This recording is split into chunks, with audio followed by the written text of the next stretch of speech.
All right, 405er, come to the water with me, my child. I think you'll be pleasantly surprised by what an ancient remedy that holy and cool element can be. Where shall we go? We might wade just a bit in a muddy mountain stream after a good rain, or perhaps we shall find the sweetest renewal in a waterfall, or the greatest grief medicine in that old grandmother called the sea. Water spells bring us closer to our sacred sensuality and to our erotic innocence. When we forget our more instinctual souls, when we get lost in the muck of reason or blinded by the light of too sterile social proprieties, we must go to the water and ask for a blessing. She will abide, that hallowed liquid. We are her kin after all. So water and tarot, and I've learned in Oracle as well,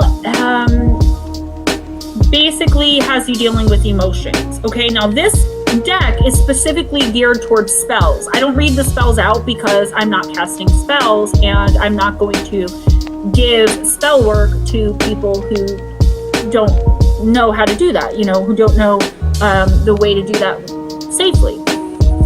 So I'm going to go with this as dealing more with emotion. Not to mention I'm a water sign. You're here, you're allowing me to bring you messages from your guides, your angels, your ancestors, and the seers. So part of this has to do with you getting a message from me tonight. Okay, 405er. So that's the universe telling you whatever else you thought you should be doing tonight, or whatever else someone else wanted you to do, not just tonight, but any other Wednesday. You're right where you're supposed to be in life and right now. Okay, at this moment. Hi, Salvador. Nice to see you. I'm trying. Just give me a second because the messages are coming super fast. They love you so.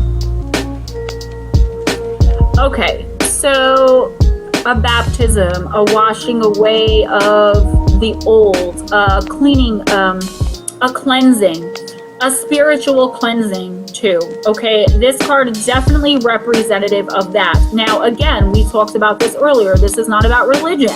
This is about your spiritual self needing to be cleansed, to be rejuvenated. All right, and it doesn't have to be by water. Baptisms are by water, but this is not a literal baptism. It's a spiritual cleansing.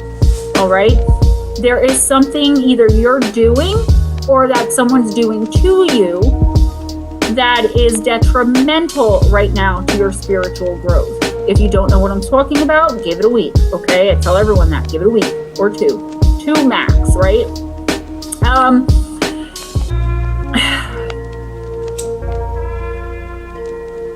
I feel like you really need to hold your ground, stand your ground, understanding where the other person is coming from. That's okay, but that's not the point. The point is to understand where you're coming from and why, like I just said to Nut Slap. You definitely are in need of a spiritual cleansing. I feel like you can just talk out loud to your guides. That would be enough, okay? Do it before you go to bed, and then whether or not you remember the dream that you had, you're going to be healed a bit. Missing soul pieces keeps popping in as well. You've been through some trauma, perhaps some abuse, but definitely some traumas in your life that caused you to lose these tiny little pieces of yourself. And when that happens with our soul, the light escapes. The soul is light, but when I envision it in my head and when I'm shown it, it's this black silhouette, like a shadow person. And when the soul pieces, I see them flying off, I see the light escaping, which means you're missing part of your essence, honey. And I feel like that's the reason why things may not be going as planned for you. I feel like to get back to basics, just talk out loud to your deceased loved ones, to your guides, ask for that guidance, and they're going to bring it in the way that they see fit. You might not, again, it might be through a dream that you don't remember. You'll wake up feeling more refreshed. Don't let yourself be easily manipulated. I feel like it's like these little things that you keep caving to, okay, for someone.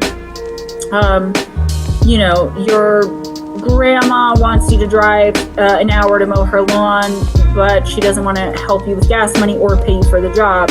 And all she has to do is pout her little grandma face, and she knows you're going to come running and you're going to make it happen. Little things like that. A significant other that knows that you don't eat sushi, but they're going to cry and whine and pout like you don't care about them if you don't take them for sushi and like watch them eat it so they can have it. Things like that.